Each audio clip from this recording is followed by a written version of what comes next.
Welcome back. And in our top business story, the business community is gearing up for its own version of the Oscars. 24 companies in the UAE will receive the prestigious Stevie Trophy at the 8th International Business Awards. This is the only all-encompassing business program award worldwide that recognises the best companies across all sectors of the business community, including public and private, for-profit and non-profit organisations, as well as large and small enterprises. Among those that were chosen by an international panel of 200 judges include the UAE, which now ranks third in the world for the most number of companies to win the Stevie Award this year, following South Korea with 29 awards and the United States with 42 awards. Her Excellency Sheikha Lubna Al Qasimi, Minister of Trade and Finance, expressed her appreciation of the tremendous response from companies, which she says is proof of how the UAE is fast becoming a global market player, and praised the quality of businesses in the country. Stevie Award President Michael Gallagher further added that this is an impressive feat since the UAE only won 2 awards last year. Business community here has really come out to support the event. And when they were invited to participate in the awards and to take the opportunity to submit entries, they took that opportunity seriously. And they really did an extraordinary job of writing very compelling entries that our judges responded to. It's really quite impressive. 3,000 nominations from 40 nations this year vied for the awards, and winners of the much-coveted trophy also include first-time winners such as Bahrain, Peru, Saudi Arabia and Slovakia. UAE companies will be awarded at a ceremony on Tuesday at the Emirates Palace in Abu Dhabi. Organisers say the win will further enhance businesses and open more doors of opportunity. The awards are really tools, and I would advise the UAE businesses who've won these awards to take advantage of it to help them build their brands, because that's really what awards are good for. The UAE has been classified as an emerging market, up from frontier status, becoming the first in the GCC to do so.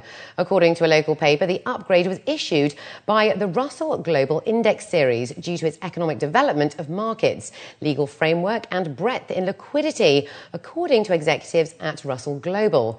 The UAE remains a frontier market under Morgan Stanley's Capital International and Standard & Poor's Index, but the recent Russell Global upgrade will help increase foreign fund inflows into the region and help put the UAE's markets on the global financial map, according to experts.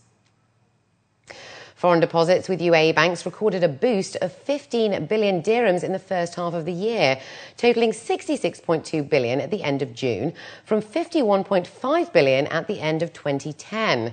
Figures from the central bank showed that the majority of the increase was in the month of June, where foreign deposits grew by 9 billion after a fall in May. The figures also showed that UAE banks' combined foreign assets rose to around 260 billion dirhams from 244.6 in the same period the previous year. Additionally, UAE bank deposits with foreign banks rose to around 81.2 billion dirhams at the end of June, from 76.3 from the same period in 2010. And now let's take a look at the UAE and Gulf markets.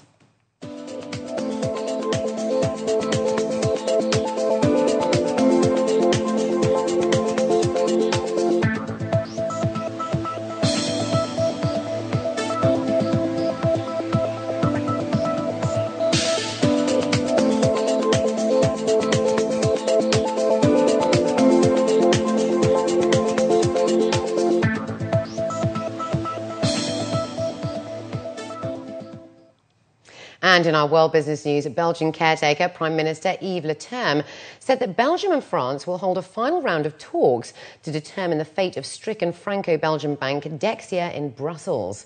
He stated that the government of Luxembourg will also be part of the talks.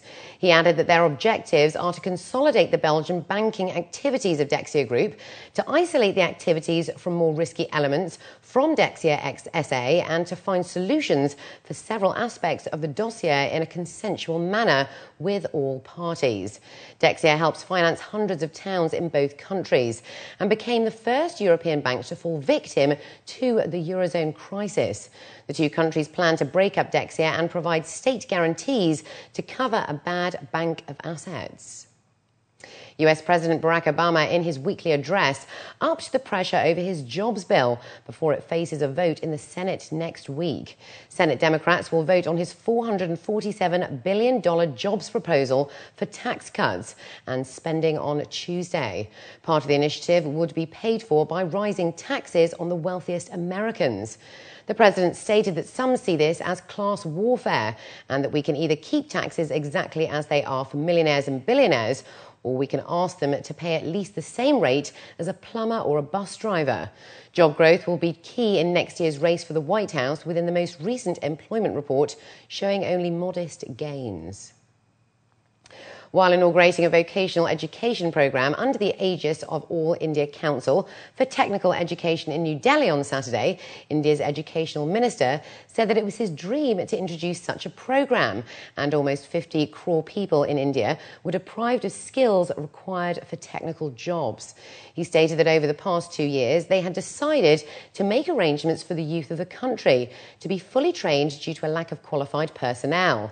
Sibal added that the programme will be launched in 2012 and will later be introduced at secondary and senior secondary levels in schools across the country. Over the last few years, several private players and foreign agencies have joined India's rapidly expanding $86 billion education sector, pumping in money in services, technology and infrastructure. And before we go, here's a quick overview of the oil, precious metals and currency markets. After that, we have the day's sports news for you.